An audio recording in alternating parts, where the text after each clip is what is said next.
Assalamualaikum warahmatullahi wabarakatuh. Perkenalkan, nama saya Ruswaldi dari kelas PJKRK dengan NIM 210301501215. Kali ini saya akan mempresentasikan hasil kerja tugas saya, yaitu pendidikan rekreasi. Bab pertama. Bab pertama, pendidikan rekreasi.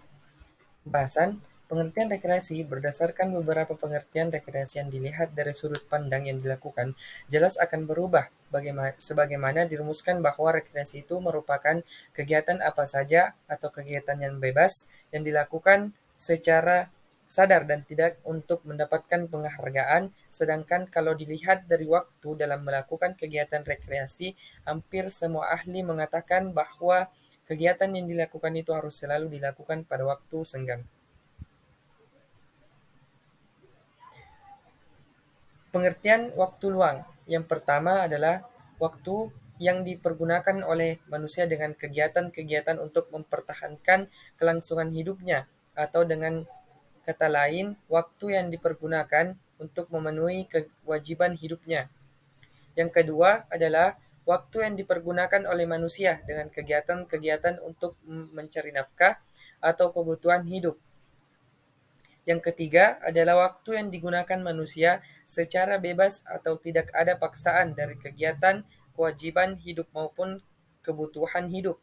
Dengan kata lain, waktu yang dipergunakan untuk kegiatan yang dikehendaki tanpa adanya kegiatan untuk memenuhi kewajiban hidup dan kebutuhan hidup. Nah, ciri-ciri rekreasi yang pertama, sifat kegiatan rekreasi bisa aktif dan non-aktif. Yang kedua, bentuk kegiatan yang bebas. Yang ketiga, adanya motivasi untuk melakukan sebuah kegiatan. Yang keempat, adanya waktu senggang. Yang kelima, tidak ada paksaan atau kemauan sendiri. Yang keenam, bersifat umum. Yang ketujuh, secara sungguh-sungguh. Nah, tujuan rekreasi yang pertama, itu peningkatan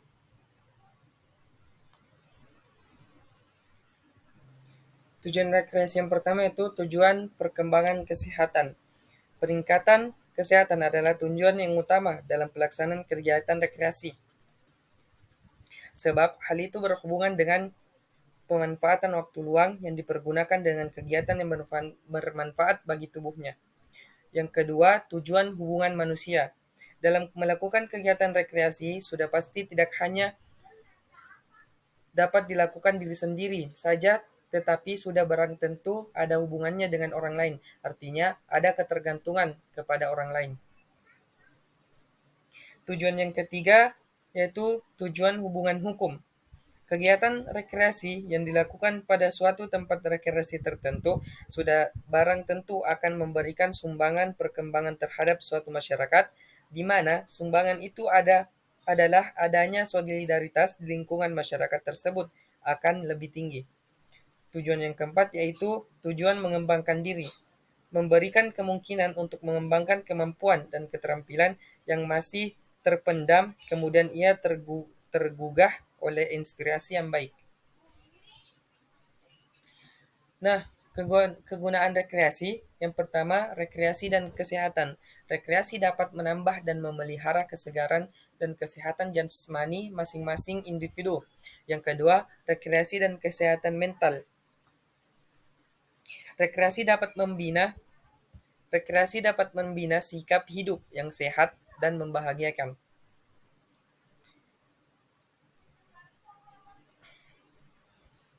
Yang kelima, rekreasi dan karakter building. Rekreasi dapat mengembangkan sifat manusia dan sangat mempengaruhi perkembangan kehidupan sosial.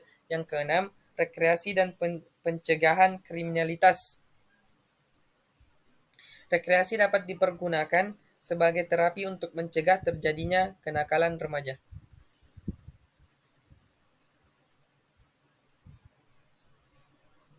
Yang ketujuh, rekreasi dan moral. Rekreasi dengan aktivitas-aktivitas yang tepat dapat menimbulkan semangat hidup dan berjuang kembali. Yang ke-8, rekreasi dan ekonomi. Rekreasi secara ekonomis menguntungkan dibandingkan apabila sudah terkena salah satu penyakit yang tentunya akan menumbuhkan perawatan dan biaya yang cukup besar. Macam-macam rekreasi, yang pertama rekreasi di daerah industri, yang kedua rekreasi yang dikomersialkan, yang ketiga rekreasi pedesaan, yang keempat rekreasi untuk umum, yang kelima rekreasi sekolah, dan yang terakhir rekreasi anggota gereja. Nah, kesimpulannya, pendidikan rekreasi adalah kegiatan yang bertujuan untuk lingkungan dan diri sendiri yang berupa kepribadian diri terhadap lingkungan.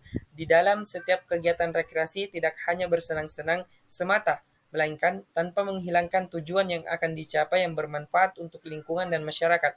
Pendidikan rekreasi selain hubungan diri sendiri dengan lingkungan juga terdapat hubungan antara diri sendiri dan orang lain, yaitu melatih kekompakan, kerjasama, dan tanggung jawab atas tugas yang diamanahkan. Nah, sekianlah dari saya. Itulah presentasi dari saya sendiri. Kurang dan lebihnya mohon dimaafkan. Wabillahi taufiq wal hidayah. Assalamualaikum warahmatullahi wabarakatuh.